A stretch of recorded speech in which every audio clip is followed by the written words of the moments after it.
We're starting a new series, and we're calling it What is a Family? And one of the things that I love about our church is the widespread of ages and stages of life and all the different things. People who come from different areas and different backgrounds and have lived different lives and different things. And so this isn't a church where everybody's my age with the same age kids as I am. You know what I mean? Like there's some of you who are going, wow, okay. That's good advice about kids, Garrett, but I raised my kids 40 years ago. So it's always a great time to get advice on kids, after they've been out of your house for several years. So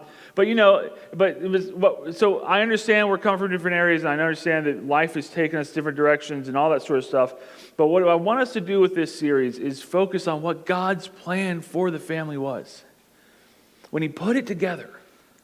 And He took the first man, Adam, and the first woman, Eve, and He conducted their wedding. And He said, hey, you are now going to be a family. What was His plan? What did He hope for? What did He hope for you and for me? And I know that there's a lot of us who've already gone through a large part of our lives, and we're going, well, I've already lived a lot of this. I've messed a lot of it up. And I go, yeah, I know, me too. We all do. That's the world we live in. That's why Jesus died on the cross, because we have all lived a certain portion of our lives where we've messed it up badly. But the question is not, hey, how can you make it to where you've never made a mistake? But the question is, okay, now that we know what God wants from us, how can we go from where we are and move forward? Megan and I went to a concert one time, and it was these two country singers that I did not grow up listening to country music, so I didn't know who they were. One was named Leanne Womack, and apparently she was a big name in country, but I didn't know. Yeah, see, people always judge me when I tell the story. But so I get there and she sings this song. One of the things I love about country music is that it's really a great storytelling medium. It just does a great job of that. And it's also a very great way to tell funny jokes. And she's singing this song about how much she loves this guy and how her life's going to be this whole thing together and the whole thing. And then at the end of the first chorus, she gets done to the whole thing and then she goes, but that was 20 years and 2 marriages ago. And you realize, a lot of life has happened since this woman felt that way about that guy. And here's what I want to say as a pastor. If your view of Jesus Christ cannot account for and cover 20 years and 2 marriages ago, you don't have a big enough view of the grace of God. You don't understand how truly and deeply God loves you. How thoroughly He can take people wherever they are and help them move forward. So just please hear me. I may say things that offend you. I may not. Maybe you all go, that's exactly right, Garrett. That was the most benign thing you've ever said. We don't even know why you did the sermon. I don't know what you're going to say at the end of it. But please hear me. The people in this church here, and me, and all of us, we hold no judgment for the others. We're all here for the same purpose. There's something about God that is endlessly compelling, and we need Him. And today we're going to ask Him this important question. What is a family? That's our starting point. The next 2 weeks we're going to be talking about marriage, and that it'd be a little more practical that way. But today we're talking about marriage and family, and just the fact that it's a thing. There are these kids running around and all that sort of stuff. And in the 70s, a lady named Edith Schaefer, who her and her husband were very famous writers and speakers, and Francis Schaeffer was her husband. And she wrote a book called "What Is a Family?" That was the title. What is a family? In all the different chapter titles, she answers the question, what is a family, in different ways. So in some ways it says a family is an economic unit. It's a museum of memories. It is the birthplace of creativity, right? It's all these different things. That's the importance of the family. But here's one thing in one chapter that I loved, and this we're going to land on today, is she said, the family is an ecologically balanced environment. And I like that. The family is an ecosystem. It's a place where things grow. It's a place where once this family is formed, these little things can now start growing inside that family. And they can grow up into maturity. And they can grow up to, and what the things that are growing are not weeds, and the things that are growing are not plants or roses, they're people. That people grow in these families, and people show up and they don't pay rent, and they're just kind of around, and they grow. And you as the parents help grow them. You kind of go, hey, don't do that, and do this over here, and you kind of direct their efforts and their energies, and they say, well, okay, that's very hot over there, come this way, right? And they grow. And what she says is an amazing thing, is when God created the world, He created a people world. A world where people live, a world for people, so that you and I can come and be around each other, and we can live in this world, and we can grow. And she says the most important part of this ecosystem that we live in is people. The kids need people to be around. That's what we need. And she says something amazing. It was an amazing idea. She said this, it's a weird thing about this world we live in, because this world we live in cares a lot about the ecosystem.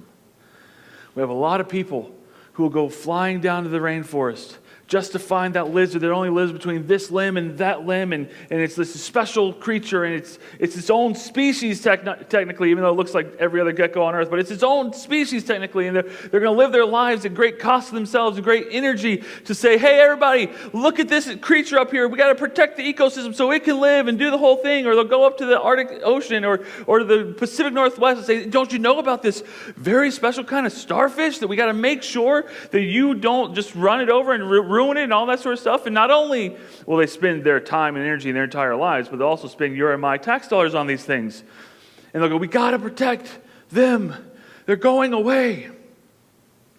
And Edith Schaefer says, the tragic fact is, in a world that cares so much about the ecosystem in different places, and we should, God gave us this world, I'm not saying we should just dump all over it, but we often overlook the most important ecosystems we will ever live in, which is our own families. And the unfortunate fact, maybe it's not unfortunate, is that no activist, no environmentalist is going to show up at your door and say, here's a whole long petition. It's time you start playing catch with your kid. It's time you start showing up and paying attention. Because there's no benefit in that. Your boss will make sure you show up on time because there's a reason for it. The police officers will pull you over so you don't go over the speed limit. But no one's going to come saying, hey, the family dinner. And what she says is, if it's going to happen, we're the ones who are going to have to do it. And that's okay. Because this is not anyone else's family. It's your family. And it's my family. It doesn't belong to anybody else. God has not given anybody else the responsibility to lead those families or to invest in those families. He gave them to us. The Bible says that children are a gift from God. And that when God gave us kids, they were a gift from the Creator. But when He gave us those, He also gave us a mighty responsibility. You get to raise children. They're going to start as this little thing that knows nothing. They're going to grow to a 13-year-old that knows nothing. I'm just showing. I had to do it. I know. Yeah. Okay. We all laughed because we thought it was true. And here's what Edith Schaefer says. She says, something must be added to the furniture and to the walls to turn a house into a home. Somebody has to be the nest maker, the artist, the interior decorator, the imaginative person with a dignity born of understanding its importance and have a desire to do it. How precious a thing is the human family. Is it not worth some sacrifice of time, energy, safety, discomfort, work? Does anything come forth without work? The family is an ecosystem where you and I can be born into them and grow. But the question comes, with all questions about ecosystems, is what are the ways that things can grow best? How do we do that? How do we create a home where kids can grow up and to be healthy, full, adjusted adults who can participate in the world around them? If you open up your Bibles to Ephesians chapter 6, we're going to read some, I hate to call it advice because it's a little more than advice because it's the Bible, but some great input, or I'll just say advice, from the Apostle Paul. The Apostle Paul is writing to the church, and he's been telling us all about how much God loves us, how he saved us, and all that sort of stuff. And then he gets to this part towards the end of the book, and it's how all the epistles work, by the way. By the way, epistles in the Bible are just letters. They're just letters that someone wrote to a church or to a person. And they always start with, here's what the gospel is. Here's what we have in Jesus Christ. Here's what we have in God. Here's what he's done for us. And then at the end, it kind of shifts into, here's how I want this to change your life. And so, Ephesians chapter 6. Who brought their Bibles, by the way? Anyone? Yes, there we go. There we go. I saw that. 6 verses 1 through 4. It says this. Children. Now, he's drawing up what he hopes the ecosystem of your house looks like, okay? Children. Obey your parents in the Lord, for this is right. And then he quotes the fifth commandment, which is one of the 10 commandments of the Big Ten. Like, these are the big guys, okay? A whole nation was founded on this. Honor your father and your mother, which is the first commandment, which comes with a promise, so that it may go well with you and that you may enjoy a long life on earth. Fathers, do not exasperate your children. Instead, bring them up in training and the instruction of the Lord. All right, so the Apostle Paul is talking to families here. And he starts out, well, this whole section he goes to parents, he's, I want you to interact with each other, and then he goes to parents and kids. And so he's constantly talking to the dads and the mothers. And so, but in this section, he starts off by saying, children, here's what I expect of you. I expect that you obey your parents. And he starts giving reason after reason after reason why this is important. He goes, it's part of the 10 commandments. Honor your father and mother. That should be enough. And then he goes, and it's the right thing to do. And it actually comes with a promise. God says, if you do this command, it will come with a promise that you'll live a long life. And he's going, man, this is all the reason you should do it. And he's going, look, children, you have all the reason in the world to do it. But he actually gives the primary reason why you should do it.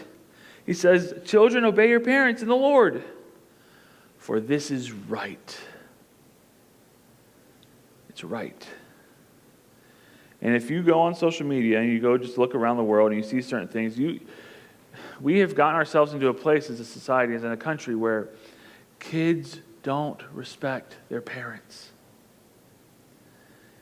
And that's not right.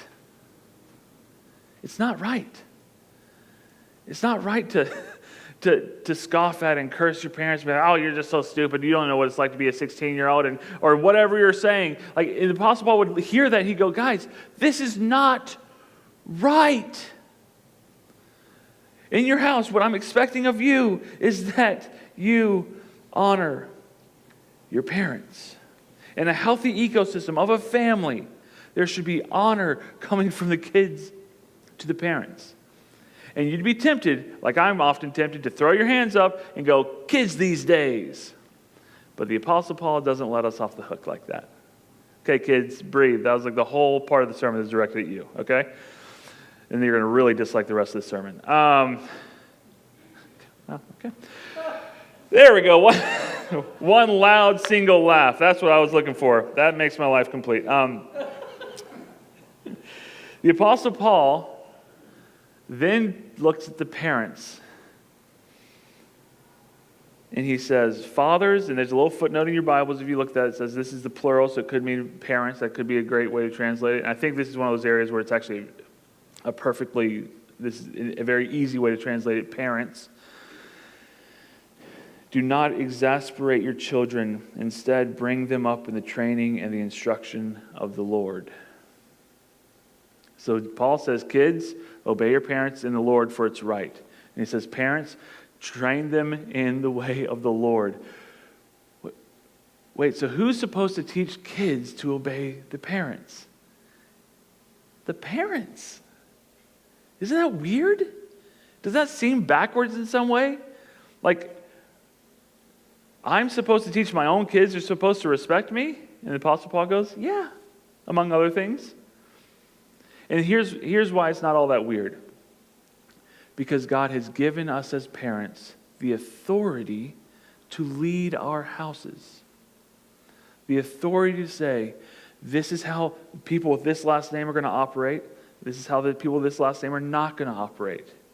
And one of the things that we're allowed to speak into our children's lives is, you're not going to talk to your mother that way. You're not going to do this in this household. You're not going to treat us that way. You're going to at least give us the dignity of the fact that we're paying the bills, or that we're raising you, or that we're feeding you.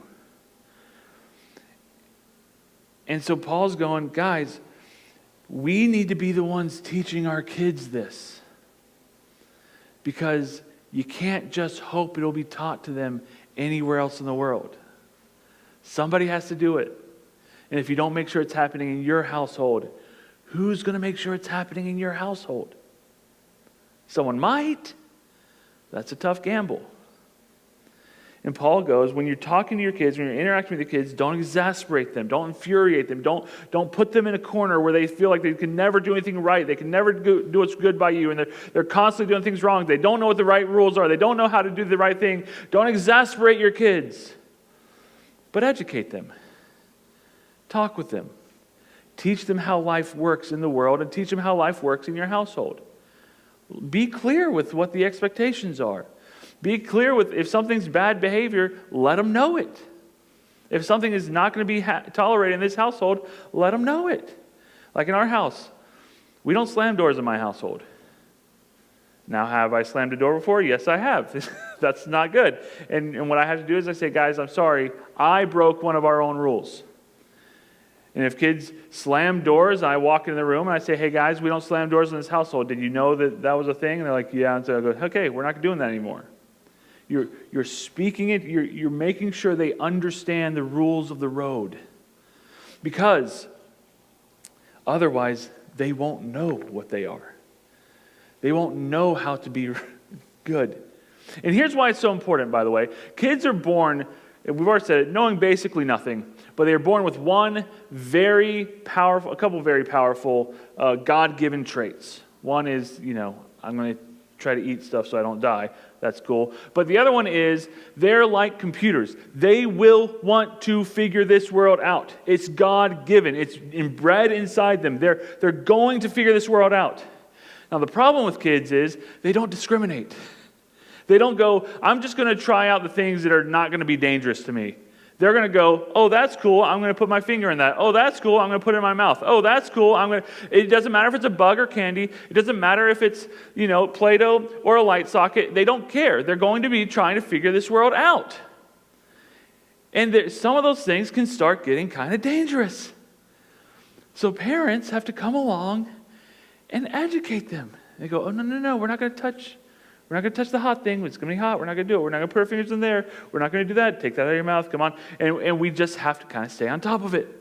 Because we have to teach them. And as they get older, and they start navigating, dating, and driving, and all the other things that go on to getting kids older, and there's other ways you have to be able to talk them through that and walk them through these things. And the Apostle Paul says we're going to, instead of exasperate them, we're going to bring them up in the training and the instruction of the Lord. Now, those two words, training and instruction, they could mean discipline or educating. We need to educate our kids because they need our help to know how to live and make their way in this world. Now, when I was in Bible college, I had this Old Testament professor named Dr. Hooks. He was the most interesting lecturer you'll ever hear. I'm sorry you didn't get to go to his class, but it was awesome. It's one of those classes you wanted to go to. They exist, kids, I promise. And so it was very cool. But he told us that in ancient Israel, every Jewish man had 3 jobs that they were required to teach their kids before they graduated. And I never actually found this anywhere else, so I'm going to quote him because I trust him. It is teach them how to read, teach them a trade, and teach them how to swim. Teach them how to read. Make sure your kids get educated. Make sure they can do enough math so they're not getting ripped off every time they go to a cash register. Make sure they can think through thoughts for themselves so they're not falling for every little argument that comes down the road. Make sure they know how to interact with the world. Make sure they're able to go into the world and do the things necessary for life in that society. Okay? Do they know how to speak to strangers? They know how to do all this sort of stuff. Teach them how to read. The next is teach them a trade. Make sure they can make money one day. Make sure they know how to do something. Make sure they're good at something. Make sure that they know how to wake up on time and get to work and be a people person, because all jobs are people jobs, and you got to be able to talk to people. You got to be able to work with people. Make sure that your kids are learning these things along the way, and you got to find out ways to do that. My oldest is 8 right now, so I'm not, maybe I'll have you teach me that part. But you got to be able to teach them these things. And the last one is teach them how to swim. This is the one that we got to teach them self-preservation. Hey, don't play in the road. Hey, come inside when it's raining. Hey, don't touch the stove. Hey, don't do this, don't do that. Learn how to swim so that if you ever fall into a pool, you don't die, right? All these little things that allow them to get through life without dying. Okay? Educate your kids. Now, have you ever been to a birthday party and one of your friends, or everyone's wishing you happy birthday, and then one of your friends goes, "Congratulations, you didn't die this year." And you go, as if that's not a big deal. Like, I'm sorry, the Bible told me to do that, okay? So, listen to my dad. Because listen to what the commandment says. It says, honor your father and mother, and the Apostle Paul says, this one comes with a promise. What's the nature of that promise? So that you'll live long in the land. So you won't die.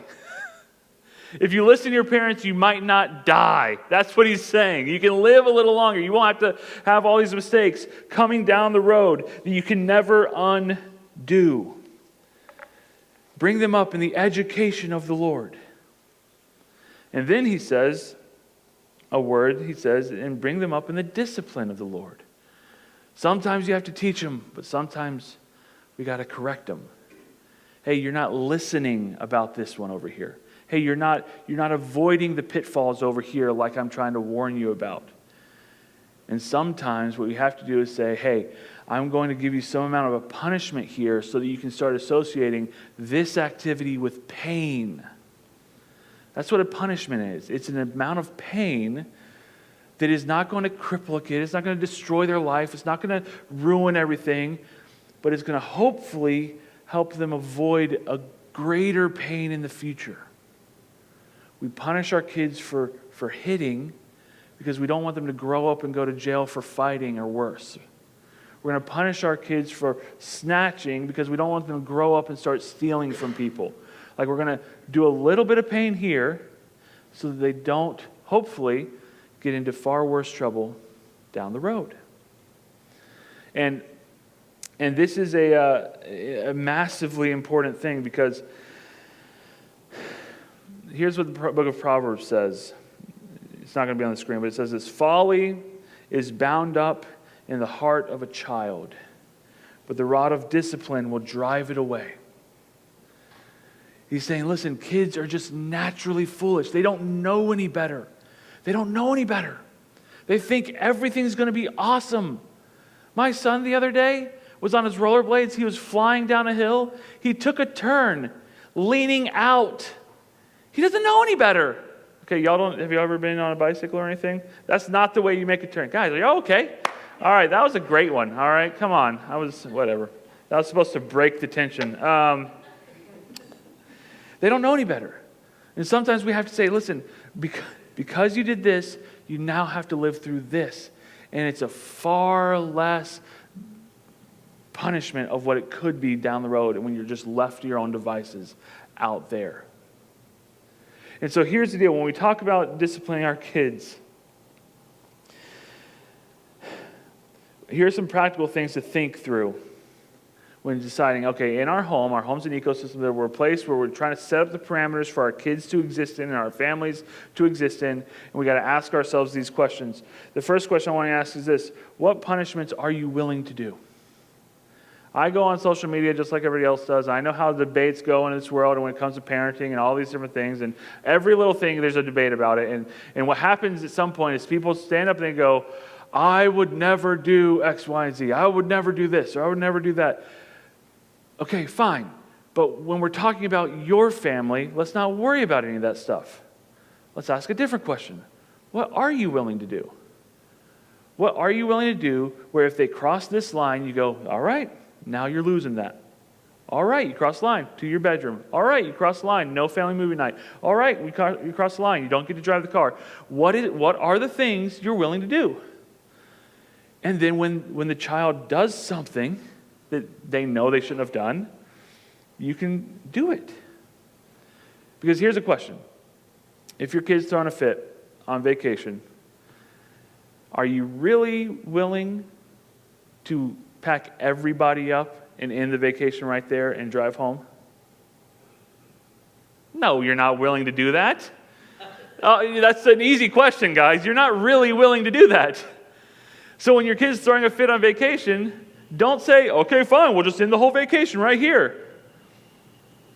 Because, one, you'll never do it, and they know you'll never do it.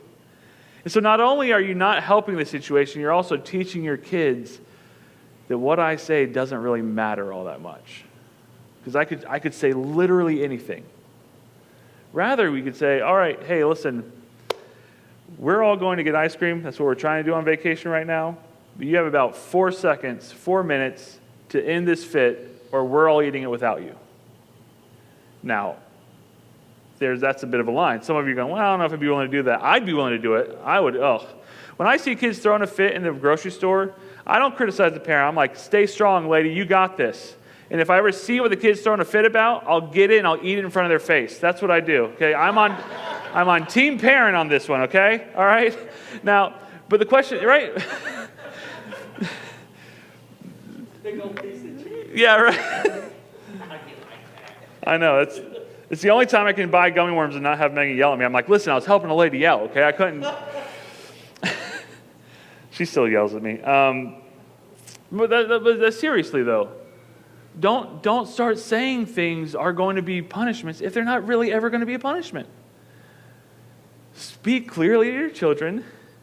Say, hey, listen, this is what I'm seeing right now. And if it keeps going, this is what's going to happen. And the second thing that I want you to think about is, if a punishment is on the line, do it the first time. Don't give them 1,000 chances. Please don't count to 5. Just do it. Hey, you knew that was wrong. Go to your bed. Just leave. Obviously, we don't all have kids my age, so maybe sending kids to the bed is not the worst thing in the world. But for my youngest, she will freak out if she gets sent to her bed. I love it. It's an actual punishment. Some kids are like, fine, I'll just go look at a book. Who cares? But not her. But yeah, do it the first time. Let them know, hey, listen, we're not here to have this fight all day long. We want to be a family. We want to have fun. I want to wrestle you guys. I want to body slam you on the bed. I want to do all kinds of fun things. I don't want to be having this fight all day long. So let's figure this out and let's move forward. If something's on the line, do it the first time. The next one is this, and this is a big one because I was so glad I heard this before I had a kid. As parents, we punish rebellion, not things that are annoying. There are some things your kids do that are outright rebellious. And there's a lot of things your kids do that are annoying. And the weird thing about the world we live in, the hearts we have, is we're more tempted to punish things that are annoying to us than things that are rebellious. You ever hear a kid be spoken to by their parent and they just go, no, and they walk off and you kind of laugh it off because it's kind of cute? That's bad for our families. That was rebellion. You ever see a kid spill the milk and you're just like, I'm going to punish you for 3 weeks for this, you know what I mean? They're not good at putting cups down. It's an accident, you know what I mean? You don't punish kids for spilling the milk unless you warn them about, acting crazy at the table, and then, there's more conversation about that. But we don't punish things just because they're annoying. A lot of things kids do are annoying. But some things, they're just being rebellious right now. And they know they're being rebellious. And they know they don't care about your authority. And they know they don't care about your opinion. And you cannot let that stand. We punish things that are rebellious. And here's the final piece of advice when it's talking about discipline. always remember that your kids need the very same grace of Jesus Christ that you do. That when you and I come into this room and we go, man, I kind of got a burden on my shoulders, and man, I've kind of got a past that I'm not very proud of, and man, I got this thing, and then you start hearing the words of Jesus Christ saying, I love you, come back to me, I will do anything to have you, you're my child, I'm your dad. When you start hearing about that, just remember, your kids need that very same grace. They need that very same love. The fact that you have to get into a situation where you're punishing a child does not end the relationship. It is a moment where you can say, now we can go back to the happy family we were 10 minutes ago. Now we can go back to it. Because we've dealt with this issue. And I'm not going to give you a cold shoulder just because of the thing you said to me over there. If you come to me 10 minutes from now and you want the cuddles, I'll give you the cuddles.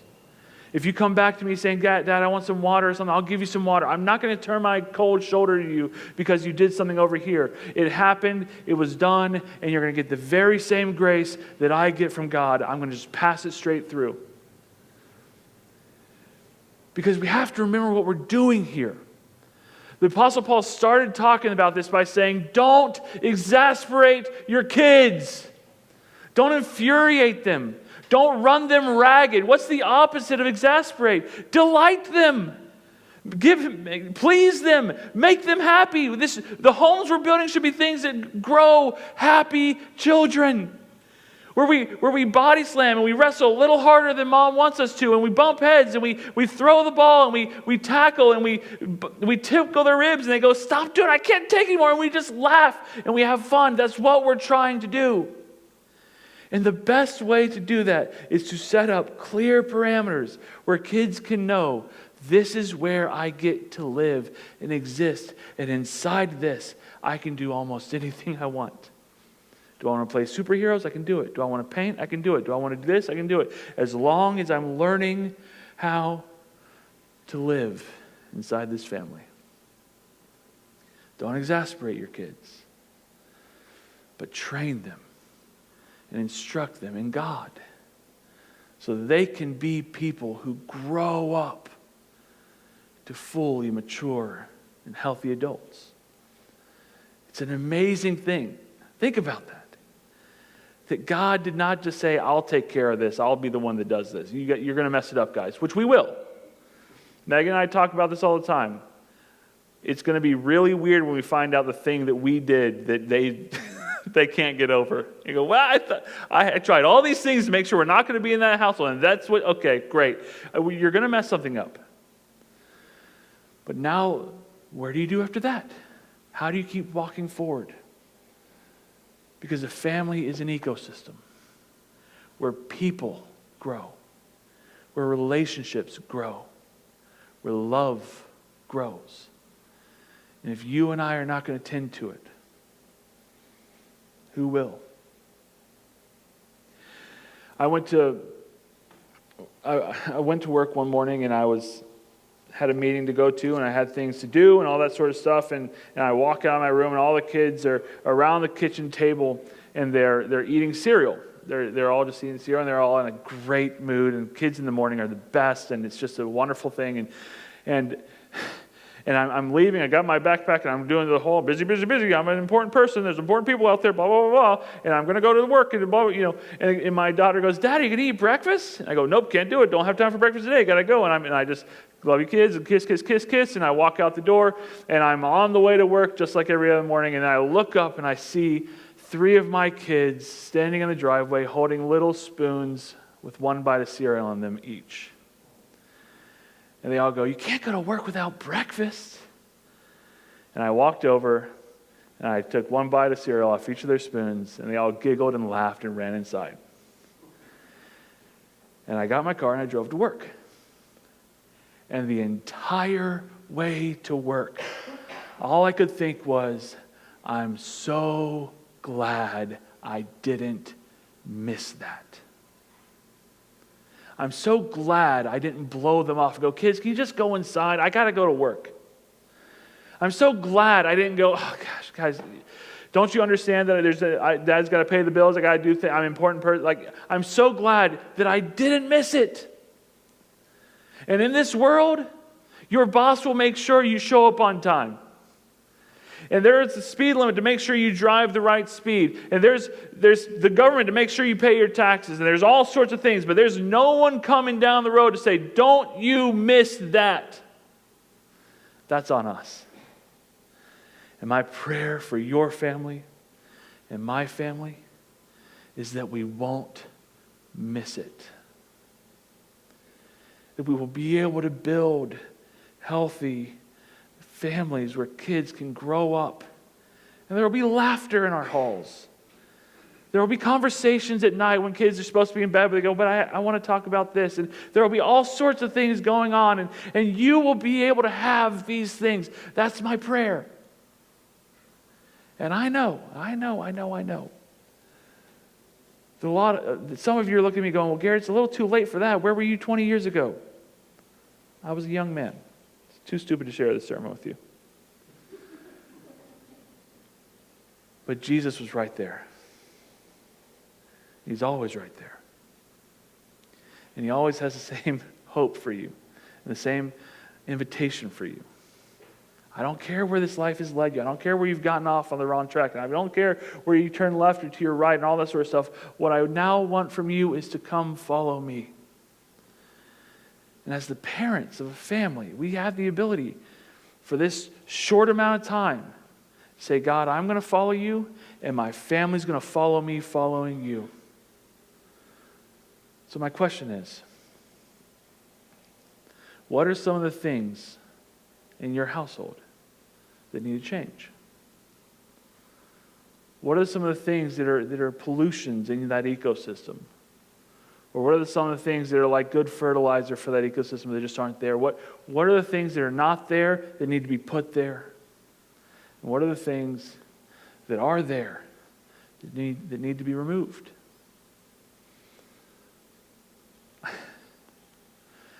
I was walking around my house one time, and I realized all my kids were shouting at each other, and they're all getting really annoyed with each other, and they were just every little thing made them just want to scream at each other. And it hit me. Oh, I started this. I remember when I walked in furious and I yelled at somebody for no reason. I remember when I was the one that was getting all bent out of shape for the smallest of things, and it just went into the rest of the family. I had to say, guys, I'm sorry. That's on me. I'm sorry. But it's also on me to stop it here. It's not going any further. So as you look at your family this week and you go, man, this is one thing that I just wish wasn't there. Apologize to your family for it. Say, I'm sorry I did this. But it's now on my shoulders to take it out. I'm sorry it was there. I want us to be a happier family. I want us to be a better family. I want us to be a closer family. I'm sorry I put that there, but I'm going to remove it.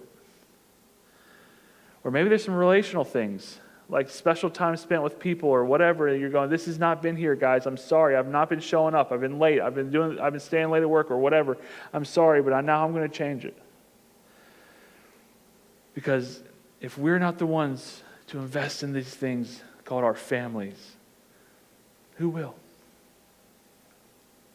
Jesus Christ has big plans for you and for your kids and for your family as a whole.